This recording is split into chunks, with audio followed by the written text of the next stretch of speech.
প্রত্যেকটা গ্রামে ফজরের নামাজের পরে একটা করে চায়ের দোকান খুলে যায়। ঠিক বললাম না ভুল বললাম? সেখানে বসে কারা?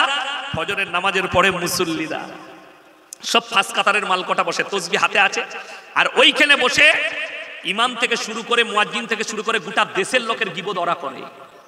আমি বললি খারাপ বলবি, বাস্তব বলছি। তার বেটি বেরিয়ে গেছে, কে ধরা পড়েছে, কে পালিয়ে গেছে, ইমাম কি করে পেদে দিয়েছে, ইমামের পায়জামাটা কেমন ছিল, টুপিটা কেমন ছিল, ওই গীবত ওইখানে চলে। হাদিসে আছে তুমি মরা ভাইয়ের গোশত খাওয়ার সমান পাপ করছো। আরে ফজরের নামাজ পড়লে মসজিদে, তুমি যদি ইমানদার হও নামাজ পড়ে বাড়িতে চলে যাও। বিবি যদি কোরআন তেলাওয়াত করে, বিবি যদি নামাজে ব্যস্ত থাকে, তাসবিতে ব্যস্ত থাকে, আল্লাহ যদি তোমাকে শক্তি দেয়, 2 কাপ চা নিজের হাতে বানাও, 1 কাপ বিবিকে দাও, 1 কাপ নিজে খাও। এই দেখো 2 কাপ চা তৈরি করেছি, তুমি 1 কাপ লাও, আমি 1 কাপ নিই, চা খাওয়া হলো।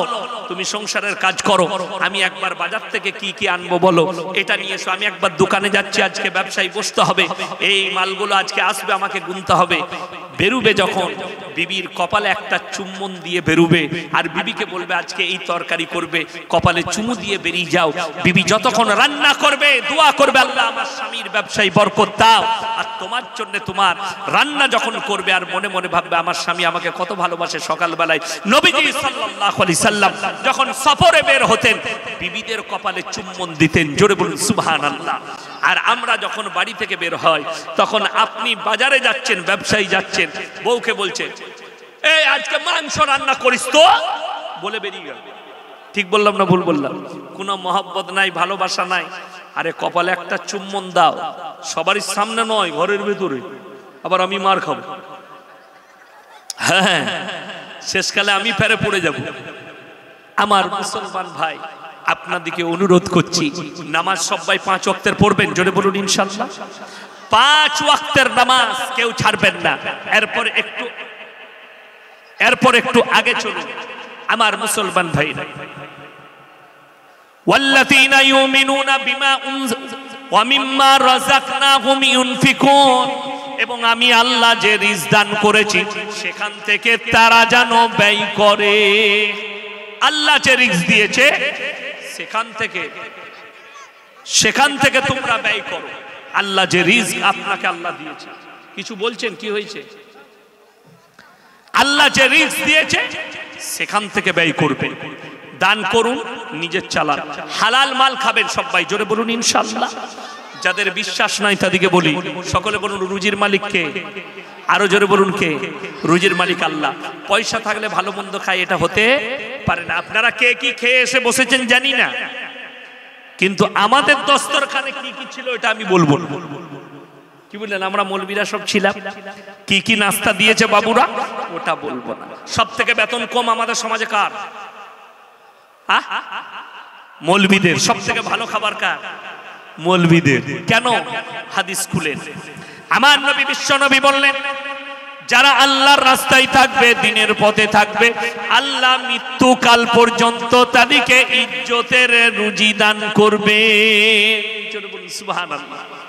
আপনি হালাল পথে চলুন, আল্লাহর রাস্তায় থাকুন, দিনের পথে প্রতিষ্ঠিত হন, আল্লাহ ইজ্জতের রুজি দেবে। রুজির মালিক আল্লাহ, আল্লাহ দান করেন। হযরতে মারিয়াম নিজেকে গৃহবন্দী করেছেন, তার কাছে খাবার আসছে জান্নাত থেকে খাঞ্চা আসছে।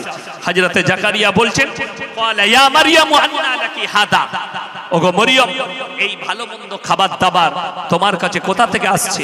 মারইয়াম উত্তর দিলেন, ক্বালাত হুয়া মিন ইনদিল্লাহ ইন্নাল্লাহা ইয়ারযুকু মান ইয়াশাউ বিগাইরি হিসাব। আল্লাহ যাকে ভালোবাসেন, আল্লাহ যাকে পছন্দ করেন, তাকে বেশুমার রিজক দান করেন। কোথা থেকে দেব, কেমন করে দেব, আমি আল্লাহ ছাড়া পৃথিবীর কেউ জানে না। আচ্ছা বলুন, আমাদের বেতন কম না কম নয়? আপনি 20,000 রোজগার করেন, আপনাকে লটারির টিকিট কাটতে হয় বরকতের জন্য। তোমার থেকে দুর্ভাগ্যবান কে আছে? ইমামের বেতন 10,000, ইমামকে লটারি কাটতে হয় না। তোমার 20,000 30,000 রোজগার, তাতেও তোমার বরকত হচ্ছে না। তার কারণ হচ্ছে লটারি, তার কারণ হচ্ছে হারামের উপরে বিশ্বাস। লটারির টিকিট এই জন্য হারাম, সুদ হারাম, লটারি হারাম, জুয়া হারাম। এই জন্যই আপনি ভাগ্য পরীক্ষা করেন। ভাগ্যের মালিক সকলে বলুন কে? আল্লাহ। আপনি লটারির দ্বারা ভাগ্য পরীক্ষা করছেন, তার মানে আপনি ঈমানকে ধ্বংস করছেন। নিজে এবং ওই টাকাটা সম্পূর্ণ হারাম টাকা, ওই টাকায় বরকত পাবেন না, ওই টাকায় কোন রকমের বরকত পাবেন না। আমি কতজনকে দেখলাম বললে 1 কোটি টাকা পড়েছে, কোনো বরকত নাই। দেখেন যেমনকার মাল সেই জায়গায় দাঁড়িয়ে আছে। সে 1 কোটি পড়লে কি হবে? সে তো 1.5 কোটির আবার লটারি কেটে ফেলেছে। কথাটা বুঝতে পারেন? দিনা করে সে তো চান্সে আছে, সালা 5টা কবে পড়ে আমার, একটা যখন পড়েছে একটাও চালিয়ে দেব। আরে আমাদের বর্ধমান টাউনে একটা লোক 30 লাখ টাকা ইনকাম করেছে, 30 দিনে 30 লাখ টাকা লটারি কেটে শেষ, তারপরে ভিক্ষা চাইছে লোকের কাছে। বড় কষ্টের বিষয় আমার মুসলমান ভাই, এটা ইসলাম নয়, এটা শরীয়ত নয়, হারাম। আজকে আপনারা ভেবে দেখুন, আমাদের মৌলবীদের কতগুলো লটারি কাটা দরকার ছিল।